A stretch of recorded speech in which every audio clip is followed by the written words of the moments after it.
राजेश खन्ना फिल्मों की दुनिया के पहले सुपरस्टार हैं।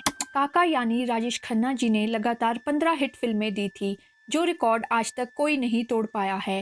काका का स्टारडम ऐसा था कि एक कहावत बहुत ज़्यादा मशहूर हो गई थी, ऊपर आका नीचे काका। फिल्म इंडस्ट्री में देवानंद, दिलीप कुमार जैसे बड़े बड़े स्टार्स आए, लेकिन काका जैसा स्टारडम किसी को नहीं मिल पाया। देवानंद के बाद राजेश खन्ना दूसरे अभिनेता थे जिनके लिए लड़कियां दीवानी थी। लड़कियों की दीवानगी ऐसी थी कि वो काका को खून से खत लिखा करती थी।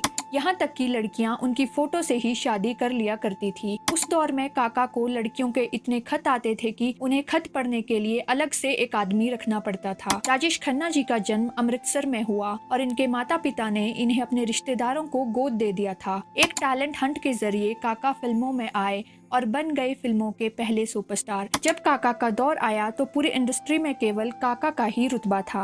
फिल्म मेकर्स उनके घर के आगे लाइन लगाकर खड़े रहा करते थे। काफी लंबे समय तक काका ने इंडस्ट्री पर अपना रुतबा बनाए रखा। फिर धीरे धीरे राजेश खन्ना की फिल्में फ्लॉप होने लगी। कहा जाता है ये एक ऐसा दौर था जब राजेश खन्ना अकेलेपन का सामना कर रहे थे। कहा जाता है कि राजेश खन्ना को लोग रोमांटिक हीरो मानते थे, लेकिन उन्होंने एक्शन फिल्म्स करना शुरू कर दिया था, जिस कारण उनकी फिल्म्स को पसंद नहीं किया जा रहा था। कहा जाता है जब उनकी फिल्में फ्लॉप होने लगी तब उन्हें फिल्मों के ऑफर भी कम ही मिला करते थे।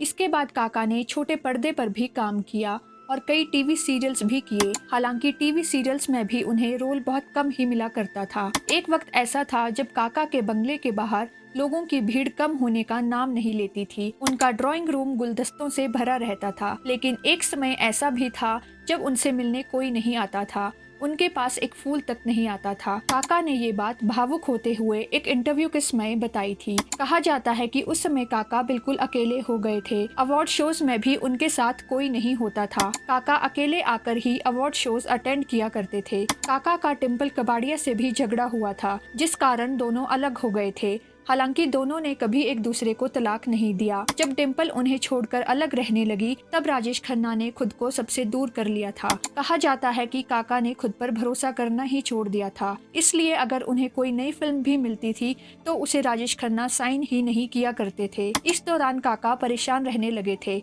वो अकेले पड़ चुके थे, जिस कारण कई बार उनके मन में आत्महत्या करने के भी ख्याल आए, लेकिन काका इन परेशानियों से लड़ते रहे और उन्होंने आत्महत्या करने का विचार त्याग दिया। भले ही काका को बीच में उतार चढ़ाव का दौर देखना पड़ा हो, लेकिन फिर भी आज तक उनके जैसा स्टारडम कोई हासिल नहीं कर सका।